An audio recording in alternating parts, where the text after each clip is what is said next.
o seguinte, tá todo mundo aqui vendo um quadrado, né? Esse quadrado é formado por um tangram de quantas peças?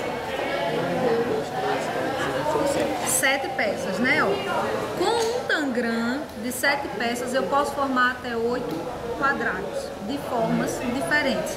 Posso formar quadrado com 2 peças, com 4 peças, com 5 peças e com 7 peças. Eu não posso formar quadrado com 3 nem com 2 peças. Vocês não vão precisar disso. Ó, certo? Então, o que é que eu quero? Baguncei.